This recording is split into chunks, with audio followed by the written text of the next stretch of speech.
Kamu yang belum subscribe channel ini, silakan tekan tombol subscribe-nya guys. Dan bagikan supaya channel ini semakin berkembang guys.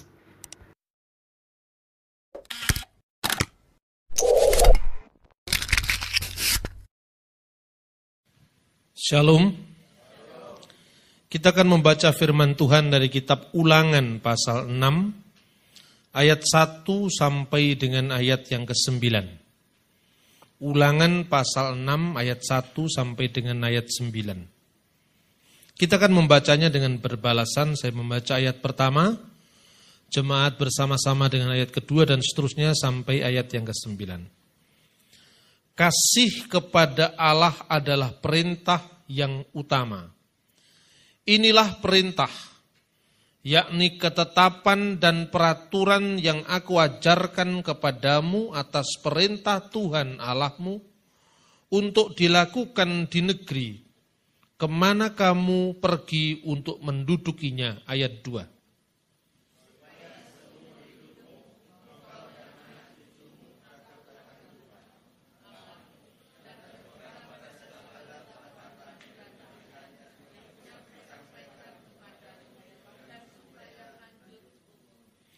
Maka dengarlah hai orang Israel, lakukanlah itu dengan setia, supaya baik keadaanmu, dan supaya kamu menjadi sangat banyak seperti yang dijanjikan Tuhan Allah nenek moyangmu kepadamu di suatu negeri yang berlimpah-limpah susu dan madunya.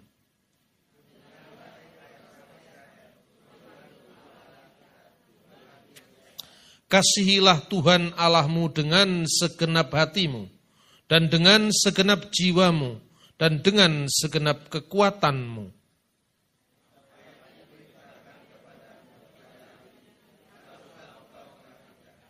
Haruslah engkau mengajarkannya berulang-ulang kepada anak-anakmu, dan membicarakannya apabila engkau duduk di rumahmu, apabila engkau sedang dalam perjalanan, apabila engkau berbaring dan apabila engkau bangun.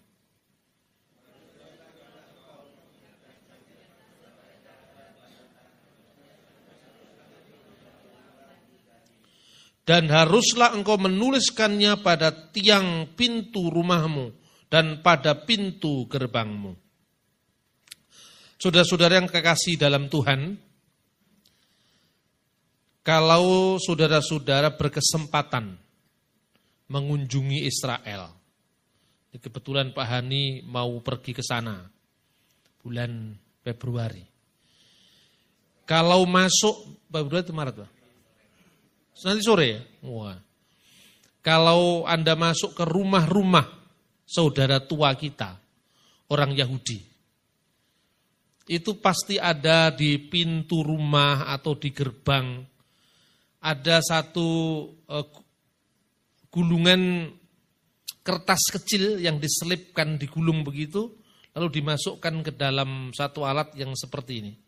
Ditaruh di pintu gerbang. Itu namanya mesusa. Kadang-kadang kita sering pergi ke sana, kita tidak tahu apa itu. Kok setiap pintu ada hiasannya seperti itu, bukan sekedar hiasan. Itu kewajiban keagamaan mereka. Namanya mesusa. Mesusa itu isinya ayat-ayat yang kita baca tadi, khususnya Ulangan pasal 6 ayat 4 sampai dengan ayat 5. Dengarkanlah wahai orang Israel, Tuhan Allah kita, Tuhan itu esa dan seterusnya. Bukan hanya mesusa di pintu-pintu rumah atau di gerbang-gerbang rumah. Karena ini merupakan caranya orang Yahudi menghayati firman Tuhan. Ulangan pasal 6 ayat 9. Dan haruslah engkau menuliskannya pada tiang pintu rumahmu dan pada pintu gerbangmu. Ini maksudnya. Orang Yahudi mengartikannya hampir secara letterlah, secara harafiah. Maka dituliskan, ya ditulis Shema Yisrael, Adonai Elohenu, Adonai Echad. Setelah itu digulung kecil, taruh di pintu gerbang. Lalu pada ayat 8, haruslah engkau mengikatkannya pada tanganmu dan harus engkau menjadi lambang pada dahimu. Kalau saudara pergi ke satu kampung atau satu kota ya, bagian kota di Yerusalem namanya Measyarim. Measyarim itu daerah Yahudi Ortodoks. Orang Yahudi itu percaya dengan perjanjian lama, tapi tidak percaya dengan perjanjian baru. Yang disebut orang Israel sekarang itu bukan orang Kristen, tetapi orang Yahudi, agamanya Yudaism. Orang Yudaism itu percaya bahwa yang terbesar itu Musa. Dan dia masih menunggu-nunggu kedatangannya Mesias. Tetapi dia menolak Yesus sebagai Mesias. Tetapi kitabnya orang Yahudi dengan kitab kita itu sama, yaitu perjanjian lama. Cuma orang Yahudi mengartikan perjanjian lama dengan hukum-hukum mereka yang dinamakan Talmud, sementara orang Kristen memahami perjanjian yang sudah lama itu telah diperbarui, digenapi dengan kedatangan Yesus Kristus sebagai Mesias, dan kitab-kitab yang mengabadikan peristiwa Yesus, penggenapannya semua perjanjian Tuhan dalam perjanjian lama itu dinamakan kitab perjanjian baru. Isinya adalah kitab Injil, surat-surat, dan kitab Wahyu. Jadi ini bedanya. Nah saudara-saudara, tetapi Anda akan lihat di Measyarim itu orang Yahudi yang biasanya pakaiannya hitam-hitam, lalu di sini ada yang diikatkan di lengan itu. Itu sama, Ulangan pasal 6 ayat 4 tadi. Lalu ada yang memakai topi seperti topi yang bundar, yang warnanya juga hitam. Lalu di sini ada kecil gitu, kayak orang kalau pakai mikrofon yang wireless itu, kayak gini. Itu juga Ulangan pasal 6 ayat 4. Jadi betapa harafiahnya mereka mengartikan ayat-ayat firman Tuhan. Lalu tema yang dinamakan Sema ini atau dengarkanlah ini selalu dipujikan, dingajikan setiap kali mereka ibadah. Nanti siang saya akan bicara di Embong Sawu. Saya akan memberikan contoh bagaimana pembacaan firman Tuhan menurut orang Yahudi. Jadi orang Yahudi itu kalau membaca Alkitab, termasuk Yitzhak Rabin, almarhum, Ariel Sharon yang Israel sekarang, ya kayak orang Islam ngaji begitu, persis sama. Sebetulnya bukan persis orang Islam persis Yahudi. Dan nanti juga akan saya tunjukkan bagaimana caranya orang Kristen Timur Tengah, orang Kristen di negara-negara Arab mengajikan kitab Injil dan kitab Mazmur. Sama dengan orang Yahudi. Jadi sebetulnya Islam itu datang paling akhir, dan Anda akan melihat bagaimana caranya kitab suci itu dingajikan. Nah di Indonesia kalau orang mengaji itu kan pasti orang Muslim. Padahal di seluruh dunia Timur Tengah termasuk Israel, tempat di mana asal-usul tanah air Yesus atau asal-usul kekristenan itu semua orang juga seperti itu. Karena itu adalah kebudayaan bangsa Timur Tengah. Nah, mereka mengajikan ayat ini, yaitu Sema Yisrael Adonai Elohenu Adonai Echad. Orang Yahudi itu selain ibadah Sabat, mereka punya ibadah harian 3 kali sehari. Yaitu pada pagi hari, pada tengah hari, dan pada petang hari. Sembayang petang hari itu kadang-kadang dilakukan dalam perjanjian baru, para rasul masih melakukan itu. Misalnya Yohanes dan Petrus dalam Kisah Rasul pasal 3 ayat 1 digambarkan di bait Allah pada jam sembayang, yaitu kira-kira jam 3 petang. Lalu juga Petrus dalam Kisah Rasul pasal 9, di sana juga digambarkan jam 12 tengah hari itu berdoa. Kata tengah hari itu bahasa Ibraninya sohorayim. Dan kata sohorayim itu yang menjadi bahasa Arab duhur. Sohor, sohorayim, sohor jadi duhur. Jadi sebetulnya itu berasal dari saudara kita, bangsa Yahudi. Nah karena teks ini selalu dihafal, dingajikan, disampaikan dimanapun mereka berada. Tatkala mereka berbaring, tatkala mereka bangun, tatkala mereka duduk, tatkala mereka berada dalam perjalanan, maka hukum ini sangat-sangat penting. Bahkan ketika Yesus ditanyakan di dalam Markus pasal 12 ayat 29, ketika Yesus ditanya hukum mana yang paling utama dari segala hukum yang ada, Maka Yesus menjawab dengan mengutip Ulangan pasal 6 ayat 4. Shema Yisrael, Adonai Elohenu, Adonai Echad. Orang Yahudi mengucapkannya begini. Shema Yisrael, Adonai Elohenu, Adonai Echad. Echad itu artinya satu. Adonai Echad, Tuhan itu adalah satu. Tuhan itu adalah Esa. Bahasa Arabnya Echad itu apa? Ada yang tahu nggak? Ahad bahasa Arabnya Echad itu. Hari pertama Yom Echad bahasa Ibrani.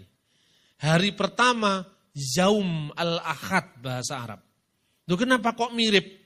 Arab sama Ibrani itu seperti bahasa Indonesia dan bahasa Melayu, bahasa Malaysia. Jadi serumpun satu sama lain. Nah, kita di Indonesia karena tidak terbiasa membaca teks Alkitab dalam bahasa asli, kita suka mengejek orang Islam. Wong nulis kok dari kanan ke kiri, ya kan? Nulis kan biasanya dari kiri ke kanan. Padahal Alkitab kita ini dari kanan ke kiri juga aslinya, bahasa Ibraninya. Untuk perjanjian baru dari kiri ke kanan, karena perjanjian baru ditulis bahasa Yunani. Kalau perjanjian lama ditulis bahasa Ibrani dari kanan ke kiri. Alif, ba, ta, sa, jim, ha, ho, bahasa Arabnya bahasa Ibrani. Alef, bet, gimel, dalet. Dari kiri ke kanan ke kiri. Sama. Karena itu sebenarnya bahasa-bahasa Timur Tengah. Begitu pentingnya teks ini sampai Yesus mengatakan, dengarkanlah wahai Israel, Tuhan Allah kita, Tuhan itu Esa. Itulah hukum yang terutama. Dan hukum yang kedua, kasihlah Tuhan Allahmu dengan segenap hatimu, dengan segenap kekuatanmu, itu yang pertama. Dan yang kedua, kasihlah sesamamu manusia seperti dirimu sendiri. Dalam kedua hukum ini yang disebut hukum yang terutama, misfah harisonah, telah termaktub seluruh hukum Taurat dan kitab para nabi. Nah, saudara-saudara yang terkasih, karena pentingnya teks ini, ayat ini, maka orang Kristen ditanya, apakah Tuhanmu adalah Esa? Lah ini. Kalau kita mengerti Trinitas, bagaimana Trinitas itu? Apakah Tuhan itu Esa? Nah, sekarang ini banyak orang-orang Kristen karena tidak bisa menjawab imannya, terus jadi ke Yahudi-Yahudian. Ada orang-orang Kristen di Indonesia ini sudah tidak mau lagi mengucapkan Trinitas. Karena Trinitas itu dianggap bertentangan dengan Shema Israel.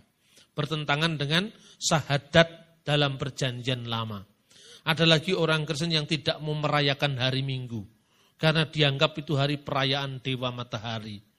Ada lagi orang Kristen yang tidak mau merayakan Natal.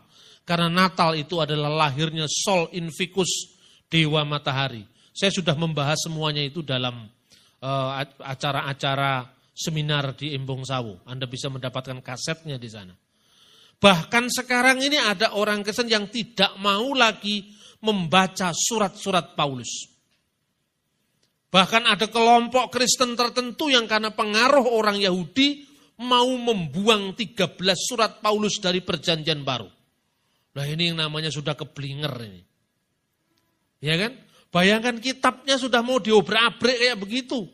Sekarang sudah mulai masuk Indonesia. Maka saya katakan hati-hati dengan gerakan ke Yahudi-Yahudian. Orang Islam sudah ke Arab-Araban, orang Kristen sudah ke Yahudi-Yahudian. Ini bahaya sekali. Coba bayangkan, kalau perjanjian baru dipotong dengan 13 surat Paulus itu kira-kira jadinya apa ini? Ini sudah mulai masuk ke Indonesia. Bahkan saya sendiri sudah sangat kaget sekali. Ada kelompoknya yang namanya Yohanes Rahmat, itu pendeta dari STT Jakarta, yang sudah dipecat oleh GKI karena dianggap pikirannya liberal, menerbitkan buku. Bukunya itu judulnya adalah, apa itu, tentang Yesus historis, macam-macam bukunya. Yang intinya bahwa Yohanes Rahmat sebagai pendeta ini, rupanya menolak surat Rasul Paulus. Dan dia mulai menolak kerasulan Paulus. Yang agak disayangkan, salah satu bukunya itu diterbitkan oleh Yusuf Roni Kruset. Saya tidak habis pikir saya. Apa itu maksudnya kok ikut-ikut menerbitkan bukunya Yohanes Rahmat? Ini jelas-jelas menggerogoti iman Kristen. Karena itu saya konsisten dengan panggilan saya. Dalam setiap khotbah, dalam setiap pelayanan, saya selalu menekankan aspek pengajaran. Karena kalau ajaran kita tidak sehat, gereja ini akan runtuh. Yohanes Rahmat itu tidak percaya dengan mujizat. Tidak percaya dengan karunia-karunia Roh Kudus. Tidak percaya dengan doktrin-doktrin gereja seperti Trinitas dan sebagainya. Nah, saudara-saudara terkasih dalam Tuhan Yesus, ini gambaran tentang bagaimana tantangan gereja pada saat-saat sekarang ini. Nah, salah satunya mungkin kita bisa melakukan bagaimana kita mensimulasikan ajaran-ajaran iman kita. Sehingga setiap hari kita bisa memahami apa yang kita imani. Apa yang kita yakini ini bisa kita mengerti satu sama lain. Saya berikan contoh kasus ya, misalnya. Dasar orang Kristen mengartikan bahwa Trinitas itu ada dalam Alkitab. Itu rumusan eksplisit yang dilakukan oleh Tuhan Yesus ketika Yesus memerintahkan pembaptisan. Memerintahkan atau perintah baptisan. Kita bisa membaca di dalam Matius pasal 28 ayat 19. Matius pasal 28 ayat 19 yang berbunyi, karena itu pergilah, jadikanlah semua bangsa muridku, dan baptislah mereka dalam nama Bapa dan Anak dan Roh Kudus. Ini menurut gereja kuno, termasuk bapak-bapak gereja yang kita ikuti, Bapa, Putra, dan Roh Kudus itu ditempatkan dalam posisi yang sejajar. Di dalam bahasa aslinya disebutkan esto onomato patros, keito iu, keito agiu pneumatos. Esto onoma itu artinya di dalam nama. Kata onoma itu bentuk tunggal. Padahal yang disebut nama itu adalah keipatros, tu iu, keito agiu pneumatos. Bapa, Putra, dan Roh Kudus. Lah kalau tunggal tidak ada, mestinya bukan di dalam nama, tetapi dalam nama-nama, ya kan? Bahasa aslinya esto onomati, dalam nama-nama, karena di sini ada nama Bapa, ada nama Anak, ada nama Roh Kudus. Tapi Alkitab mengatakan apa? Hanya ada nama, satu nama, di dalam nama atau di dalam satu nama, Bapa, Putra, dan Roh Kudus. Berarti Bapa, Putra, dan Roh Kudus sekalipun disebut dalam konteks itu tiga, tetapi satu gitu loh. Nih satu contoh. Kemudian Bapa, Putra, dan Roh Kudus itu menghidupi umat Kristen dalam penyembahan. Ibadah ditahbiskan dalam nama Bapa, Putra, dan Roh Kudus. Kemudian baptisan disahkan dalam nama Bapa dan Putra dan Roh Kudus. Salam berkat disampaikan dalam nama Bapa dan Putra dan Roh Kudus. Bisa kita baca 2 Korintus. Di dalam surat Rasul Paulus 2 Korintus pasal 13 ayat 13. Kasih karunia Tuhan Yesus Kristus dan kasih Allah dan persekutuan Roh Kudus menyertai kamu sekalian. Di sini ada kasih karunia Tuhan Yesus Kristus, kasih Allah, persekutuan Roh Kudus. Di sini ada rumusan Tritunggal. Dengan iman yang sama inilah maka para bapak-bapak gereja mati demi imannya. Banyak para martir ditumpahkan darahnya untuk membela iman yang satu ini. Lah kok sekarang mau didekonstruksi itu bagaimana coba? Kita itu perlu memahami sejarah agar kita tidak keblinger. Karena kita ini tidak memahami sejarah, keblinger karena kita keminter, sok pinter, padahal aslinya bodoh. Karena dia tidak pernah memahami sejarah dengan baik. Dia hanya memahami apa yang tertulis tanpa melihat bagaimana konteks sejarahnya yang lalu-lalu. Nah saudara-saudara, kemudian Banyak cara-cara orang untuk menggoyahkan iman kita. Pertama, ketika kita tidak mengetahui sejarah. Orang mengatakan begini, ini ada seorang katanya mantan Katolik. Namanya Irene Handono. Itu nama yang cukup terkenal di lingkungan Islam. Sampai di Mahkamah Konstitusi dia menjadi orang yang dihadirkan oleh MUI untuk menunjukkan bahaya kristenisasi orang ini. Orang ini mengatakan begini, ajaran Kristen tentang Tritunggal itu baru ditetapkan oleh konsili di kota Nisea tahun 325. Lalu dia mengejek, saat itulah di muktamar di kota Nisea. Nisea itu sekarang letaknya di Turki, namanya kota Iznik. Sekarang ini kota modernnya nama kota Iznik. Dulu Nisea tahun 325. Saat itulah Yesus yang sebenarnya hanya seorang nabi. Yesus yang sebenarnya hanya seorang rasul. Yesus yang sebenarnya hanya seorang utusan dilantik jadi Tuhan. Bahasanya itu memang bahasa yang megelniati itu. Siapa yang melantik Yesus jadi Tuhan? Umatnya. Loh Tuhan kok dilantik umatnya? Coba bayangkan. Ini kan megelni. Sebelum itu tidak ada orang Kristen yang percaya Allah itu Tritunggal. Allah itu Tritunggal itu baru diucapkan 300 tahun lebih setelah peristiwanya. Saya pernah juga diundang dalam satu diskusi kecil dengan Bang Imad Dudin Abdurrahim. Dia sudah nantang saya mengatakan, ayo Pak Bambang, saya ini 9 tahun saya di Amerika. Tunjukkan bahwa ada ayat Trinitas dalam Alkitab. Trinitas itu baru dibuat di konsili di kota Nikea. Dan ini populer sekali di kalangan Islam. Dan itu dilakukan oleh tangan besi Kaisar Konstantinus. Terus saya bilang, itu ayat-ayatnya saya baca, teks ini. Bunda, itu kan tidak eksplisit. Terus saya bilang begini, Bang, kalau Anda harus minta eksplisit seperti itu, Anda baca sendiri Quran. Ada nggak rumusan yang eksplisit? Nggak ada, syahadat Islam itu cuma asyhadu alla ilaha illallah wa asyhadu anna Muhammadar Rasulullah. Sesungguhnya aku bersaksi bahwa tidak ada ilah selain Allah dan aku bersaksi bahwa Muhammad adalah utusan Allah. Kan hanya itu. Ya mesti saja orang tidak bingung, sederhana. Kalau hanya itu dalam Alkitab juga ada.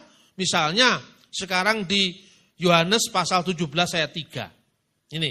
Inilah hidup yang kekal itu, yaitu bahwa mereka mengetahui engkau satu-satunya Allah yang benar, yang mengenai Yesus Kristus yang telah engkau utus. Lah kan sama.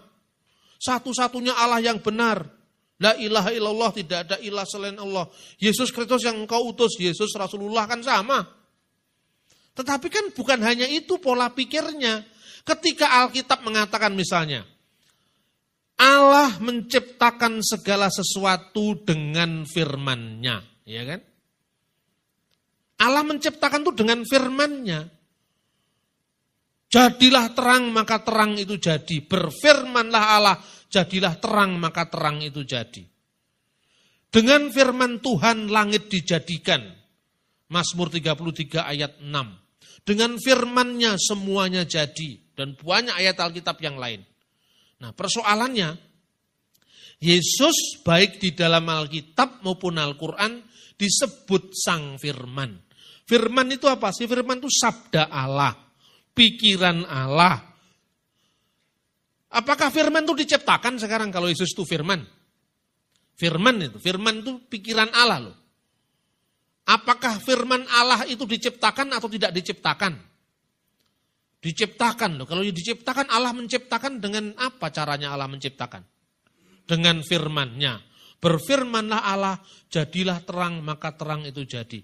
Lah kalau firman itu diciptakan, dengan firman mana lagi Allah menciptakan firman, gitu kan? Lah karena sulit, mungkin karena sulit itu karena orang Kristen mau mikir. Kalau nggak mikirnya memang nggak sulit. Lah kalau menjadi Islam itu kan tidak perlu banyak mikir. Pokoknya baca syahadat saja seumur hidup kan sudah Islam. Tidak ada katekisasi, tidak ada pelajaran kan seperti itu. Nah di Kristen itu menjadi sulit karena apa? Semua yang ada dalam rahasia firman Tuhan itu mulai kita ungkap dalam kajian, dalam pelajaran, dalam katekisasi. Mulai mikir seperti itu. Makanya ayat-ayat yang dicomot oleh saksi Yehova. Misalnya ya saya berikan satu ayat. Ini ayat yang dicomot oleh saksi Yehova. Yohanes pasal 14 ayat 28. Begini bunyinya. Kamu telah mendengar bahwa aku telah berkata kepadamu, aku pergi tetapi aku datang kembali kepadamu. Sekiranya kamu mengasihi aku, kamu tentu akan bersuka cita karena aku pergi kepada Bapa. Sebab Bapa lebih besar daripada aku. Loh ini kan Bapa lebih besar daripada aku. Kalau Tritunggal kan bagaimana? Bapa, Putra, dan Roh Kudus katanya satu. Lah ini Bapa lebih besar daripada aku. Makanya katanya saksi Yehova, Tritunggal itu palsu.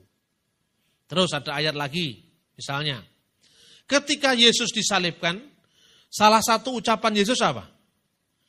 Eli, Eli, lama sabaktani. Apa artinya Eli, Eli, lama sabaktani? Allahku, Allahku, mengapa engkau meninggalkan aku? Siapakah Yesus Kristus bagi orang Kristen? Yesus Tuhan dan Allah kami. Engkau layak menerima pujian. Yesus Tuhan dan Allah kami. Loh kalau dia Allah, bagaimana dia berdoa kepada Allah? Ayo sekarang. Bagaimana Allah berdoa kepada Allah? Allah yang mana lagi dia berdoa kepada Allah? Kira-kira kalau Bapak Ibu ditanya kayak gitu jawabannya apa? Iya kan? Penting apa enggak kira-kira? Katanya iman timbul dari berita. Nah sekarang kalau beritanya tidak jelas iman bagaimana yang timbul? Nah kira-kira jawabannya seperti apa? Ada kira-kira? Boleh berpendapat silakan. Boleh berpendapat. Supaya saya sering kali berceramah tentang Trinitas itu ada umpan baliknya. Ada yang berpendapat? Bagaimana kok dikatakan Yesus berdoa kepada Allah? Allah mana lagi dia berdoa? Katanya Allah itu satu. Bapa, Putra, dan Roh Kudus itu adalah satu. Terus kedua, Yesus mati. Ya kan? Bapa, Putra, dan Roh Kudus. Itu adalah Allah yang satu.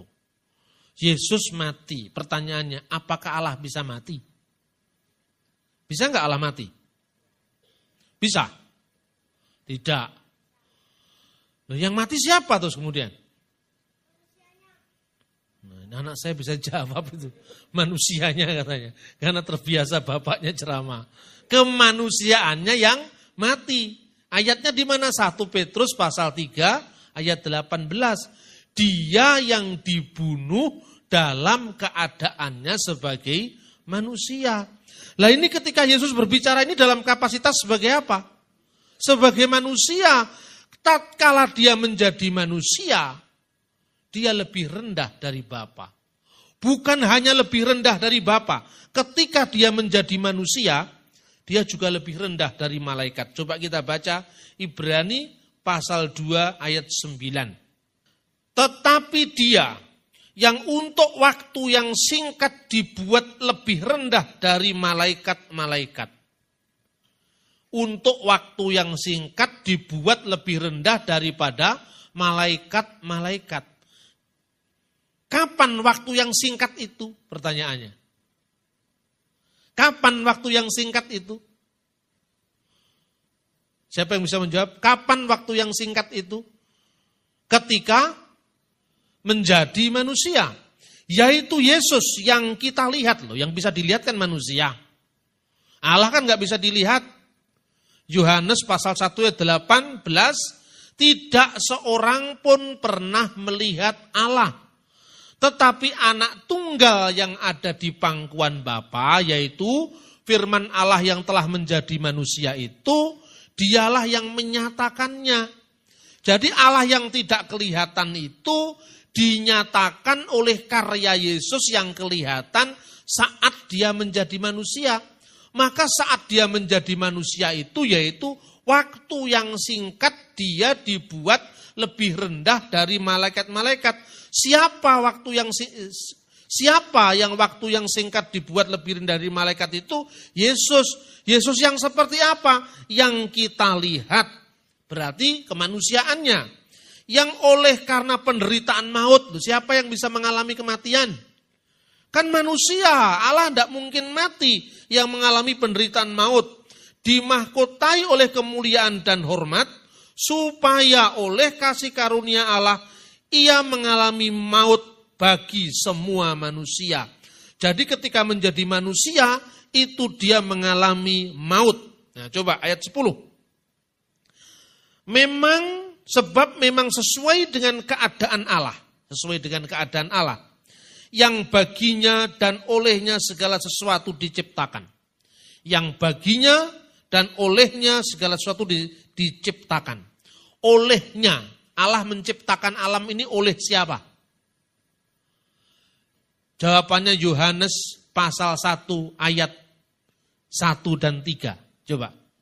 Yohanes pasal 1 ayat 1 dan 3. Pada mulanya adalah firman. Firman itu bersama-sama dengan Allah dan firman itu adalah Allah. Ayat 2. Ia pada mulanya bersama-sama dengan Allah. Ayat 3. Segala sesuatu diciptakan oleh dia. Ini dia siapa? Firman. Allah menciptakan segala sesuatu lewat firman-Nya. Berfirmanlah Allah, jadilah terang, maka terang itu jadi. Tanpa dia tidak ada satupun yang telah jadi dari segala yang telah dijadikan. Jadi kembali ke Ibrani pasal 2 ayat 10, yang baginya dan olehnya segala sesuatu dijadikan. Siapa yang menjadikan? Allah. Allah itu siapa? Ya Allah, firman-Nya dan rohnya. Allah, firman-Nya dan rohnya itulah yang menciptakan alam semesta. Makanya di dalam Kejadian pasal 1 ayat 1, pada mulanya Allah menciptakan langit dan bumi. Bagaimana bumi dan langit diciptakan? Mula-mula bumi itu belum berbentuk, gelap gulita, kegelapan menutupi samudera raya. Dan roh Allah melayang-layang di atas permukaan air. Artinya roh Allah memberi hidup kepada ciptaan itu. Lalu bagaimana Allah mewujudkan ciptaannya? Berfirmanlah Allah, jadilah terang, maka terang itu jadi. Jadi yang menciptakan alam itu ya Allah. Allah yang esa itu siapa? Allah, firman-Nya dan rohnya. Contohnya ibarat saya menulis buku. Kucing kan tidak bisa menulis buku. Ya kan? Karena kucing tidak punya pikiran. Saya punya pikiran dan saya bisa menggerakkan tangan saya di komputer karena saya punya apa? Punya roh. Jadi buku saya itu ditulis oleh saya bersama pikiran dan roh saya. Tidak perlu dibanding-bandingkan. Pak Bambang dengan pikirannya Pak Bambang itu tinggi mana? Besar mana? Dulu mana? Lah itu pertanyaan yang sebetulnya kurang 1 on. Karena apa? Manusia satu masa dibanding-bandingkan. Bapa, Putra, dan Roh Kudus itu satu. Nah ketika kemudian pikiran saya itu terwujud jadi buku. Atau terwujud dari rekaman kaset VCD sekarang. Kaset VCD-nya rusak, bukunya rusak. Kertas itu dapat dikatakan saya apa bukan? Kertas itu bukan saya. Keping VCD itu bukan saya. Tapi bisa nggak dikatakan itu penjelmaan pikiran saya? Bisa. Karena siapa yang melihat gambar saya, ceramah saya, lewat kaset VCD itu, dia bisa mengerti siapa saya. Tetapi kasetnya bukan saya. Firman ketika menjadi manusia, yang satu dengan Allah itu firman Allah. Tapi kemanusiaan Yesus bukan Allah. Maka dikatakan dia berdoa, Allahku, Allahku, mengapa engkau meninggalkan aku? Tibalah saatnya gereja pada satu pengajaran, kalau begitu Yesus Kristus itu sepenuhnya Allah. Sebagai firman Allah, dan ketika dia menjadi manusia, sepenuhnya manusia sebagai anaknya Maryam. Maka kalau orang mengatakan, Yesus itu 100% Allah, 100% manusia. Jelaskan Jangan hanya mengatakan 100% Allah, 100% manusia. Itu 100%-nya itu bagaimana Allah itu? 100%-nya manusia itu bagaimana? Kemanusiaan Yesus itu 100% memang manusia.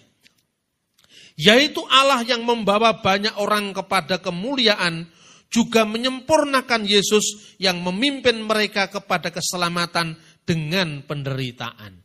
Jadi ketika Yesus menjadi manusia, dia menderita, dia lebih rendah dari malaikat, dia lebih kecil daripada Bapa, dia terikat oleh ruang dan waktu. Tetapi ketika dia kembali kepada Bapanya sebagai firman Allah, maka firman Allah itu satu dengan Allah dalam kemuliaan, hormat, kuasa yang kekal. Amin, saudara-saudara. Nah, ini perlu sekali kita sampaikan. Karena itu saya berharap dengan membuat tanya jawab seperti ini, Anda tidak lagi bingung ketika menghadapi kelompok-kelompok saksi Yehova. Bukannya saksi Yehova. Kalau Anda pergi ke airport-airport besar di Indonesia itu, di Jakarta saya melihat bukan hanya Poligami Award sekarang yang ada, Mu'alaf Award. Itu mereka ada namanya siapa itu, Iksan Mukuginta atau siapa itu. Dia nulis buku. Siapa yang bisa menjawab pertanyaan ini dapat hadiah Mercy. Itu ada di airport-airport. Artinya apa? Kita ini memang benar-benar dilecehkan iman kekristenan ini. Seolah-olah kita tidak bisa menjawab apa yang kita yakini. Seolah-olah orang Kristen itu hanya bisa bertepuk tangan. Haleluya, amin. Tapi tidak bisa menjelaskan imannya. Maka saat ini tiba waktunya bagaimana orang Kristen mulai memahami imannya dengan baik. Saya menulis satu buku judulnya Togok Madeg Pandito. Nah, mungkin kalau Bapak Ibu kesulitan ya memahami kayak gini kan perlu ayatnya satu-satu. Mungkin selama ini saya ceramah, saya khotbah itu kecepetan ya, mungkin saya pikir-pikir. Kecepetan, jadi itu makanya sekarang mulai diturunkan tensinya sedikit. Supaya paling tidak saya mengerti ada umpan balik dari jemaat supaya jemaat bisa mengerti. Dan harapan saya, gereja yang misioner itu bukan gereja pendeta. Bukan gerejanya majelis, tapi gerejanya jemaat. Jadi artinya tugas pewartaan Injil itu bukan hanya tugasnya para penginjil. Bukan tugasnya para pendeta saja. Setiap umat Tuhan, setiap jemaat adalah pekabar-pekabar Injil. Amin. Minimal lewat kehidupan kita. Minimal. Syukur-syukur kalau kita bisa membuka kesempatan untuk orang lain mendengar Injil. Bagi saya, Indonesia itu justru lahan yang subur. Karena apa? Coba Anda ngomong kepada kepala suku. Kepentingannya apa kalau ngomong Injil? Masuk saja sulit ke kepala suku itu. Belum lagi Anda disuruh makan ulat nanti. Kalau masuk ke suku-suku terasing. Loh itu betul.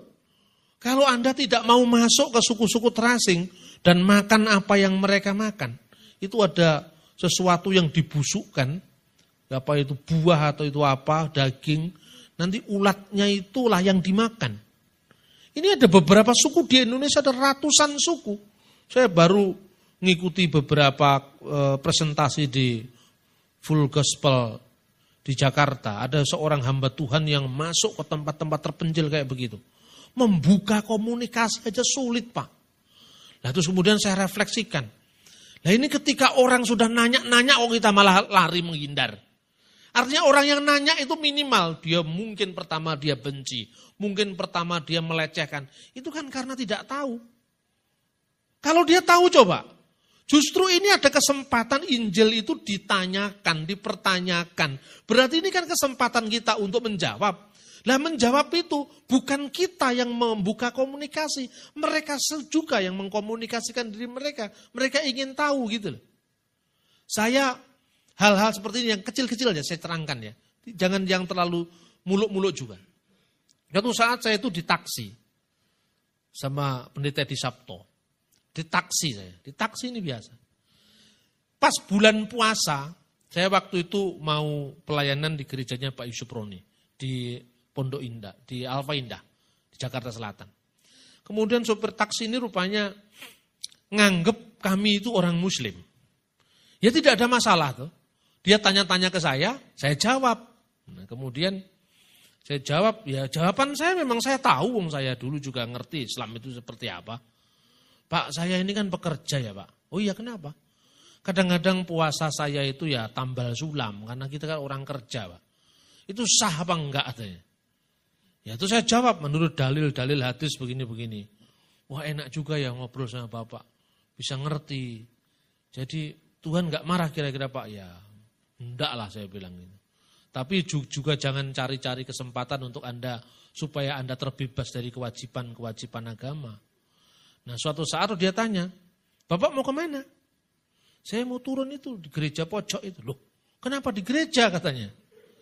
Loh, saya mau pelayanan di sana. Loh Bapak ini Islam apa Kristen? Kristen saya bilang. Masya Allah katanya. Loh kenapa kok Masya Allah? Loh Bapak saya pikir Islam karena Bapak bisa ngerti. Apa itu hadis Nabi, bisa ngerti puasa. Terus saya cuma ketawa aja, saya tidak mau melukai hatinya. Jadi cara mengkomunikasikan diri itu jangan sampai melukai hatinya. Kalau Anda belum apa-apa, dulu saya Islam, apa Islam sekarang jadi Kristen, itu kan melukai hati. Ya kan? Jangan sampai kita orang lain terluka gitu loh. Ngono ya ngono, ning ojo ngono. Terus saya jawab gini. Ya terus kenapa Pak kalau Kristen? Kan itu enggak benar Pak, itu kan spontan sekali ya ngomongnya. Di mana enggak benernya? Ya kan Yesus itu kan bukan anak Allah. Kenapa kok disebut anak Allah? Apa Tuhan itu beranak? Apa Tuhan itu lebih dari satu? Pokoknya intinya ya itu saja. Iso nemek kuwi tok.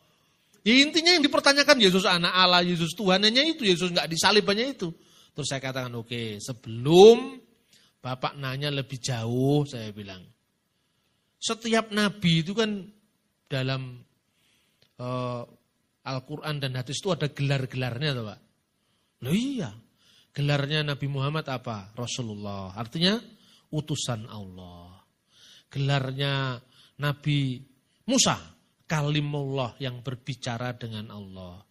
Gelarnya Nabi Isa, kalimatullah wa rohullah.